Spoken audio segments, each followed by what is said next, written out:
The Bible Treasury. A monthly magazine of papers on scriptural subjects. Article 2 Part 72 of 95, Volume 15, 1884 and 1885. Scripture Imagery. J. C. Bailey. The Court. The priests, Aaron. The tabernacle was surrounded by a spacious court which was enclosed by white curtains suspended from 60 pillars, socketed on brass and filleted with silver, the curtains being 5 cubits high, 100 long and 50 wide. The court represents the especial sphere of God's operations by human instruments in the world, and though the measurements, 5 and multiples of 5, indicate human responsibility, yet the curtains of fine twined linen express that purity is expected to be maintained on the basis of a capacity to bear judgment, around all that pertains to God's service on the earth. The silver filleting connected the whole. The principle of redemption traverses and unites all that is really divine. A religion that ignores redemption and what it implies is not of God at all. When we reach the gate of the court we find, as we might well expect, that the messianic glories and beauties are emblazoned upon it, but again the judicial cherubim were absent, for it typifies the one through whom if any man shall enter in he shall be saved. The first thing seen by one who enters thus through Christ is the sacrifice on the brazen altar, which at once reveals the inexorable justice of God and the gracious provision by which its claims are satisfied. The three entrances then are, 1. This outer gate which admits the sinner to the ground of salvation and reconciliation, 2. The door of the tabernacle, which admits to fellowship in the light with the people of God, and 3. The veil which, being rent, admits to the inmost mysteries of the divine abode, the ineffable glories of the Shekinah and the exalted privilege of worship. The house of Aaron is typical of the whole body of the followers of Christ, whose house are we, and Aaron, of course, typical of Christ himself, the high priest of our profession. The high priest was usually understood to be the most noble, wise, learned, devout, and sympathetic amongst men, and in that character, as the very highest development of manhood, he stands towards God to represent and intercede for men. When he turns, then, towards men to represent and intervene for God, he is invested with the absolute power and exalted dignity of his divinely privileged position. It is extremely unfortunate that human sin or infirmity have so obscured to our minds the majesty and magnificence of the original idea of a priest. His holy garments of glory and beauty, of blue, purple, and scarlet, of exquisite embroidery, and of the iridescent splendor of gold and flashing gems, were full of a sacred symbolism of hieroglyphic meanings. From the mystic mitre that crowned his head to the golden bells and pomegranates pendant from his robe, his raiment was emblazoned with an elaborate heraldry of manifold spiritual significations.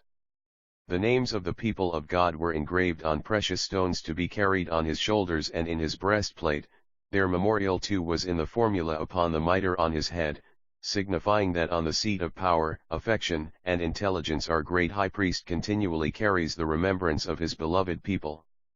The head plans for them, the shoulders support them, the heart beats for them. And one thing more has he assured them of, for all types are imperfect, that their names are also engraved on the palms of his hands. That is the original idea of a high priest and it abides still, notwithstanding the way in which men have maligned and burlesqued it. Aaron, the first to fill the office, was the first to dishonor it. Yet probably there has been no living man, then or since, so fit for the position, evidently a man of noble presence and of an exalted eloquence, of calm and dignified bearing, even in times of crisis and calamity. When his sons are smitten dead at his feet, Aaron held his peace.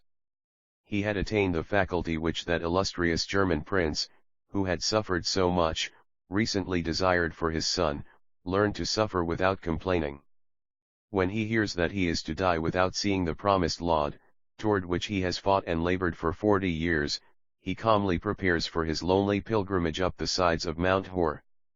He was in the main a consistent and devout man and had to sustain a certain amount of obloquy by being associated with the enterprises of Moses, but such a man as Aaron is generally respected.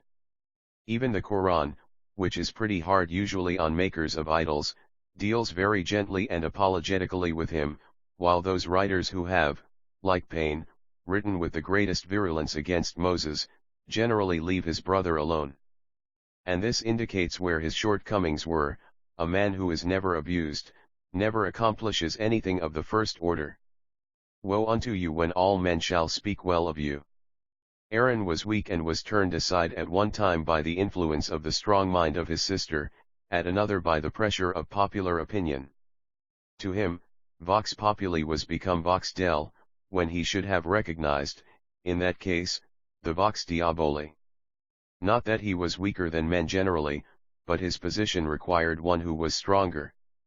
The position needed one who could, like so a 1/4 is, look upon the thousands of his prostrate companions appeasing their thirst, whilst lie suffered on and merely sprinkled his face with water.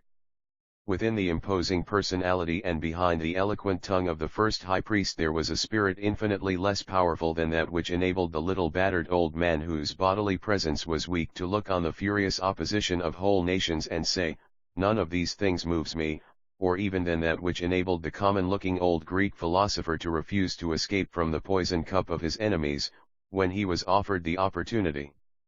"Why are you surprised," he said to Hermogenes, "that God thinks it best for me to leave this earth?"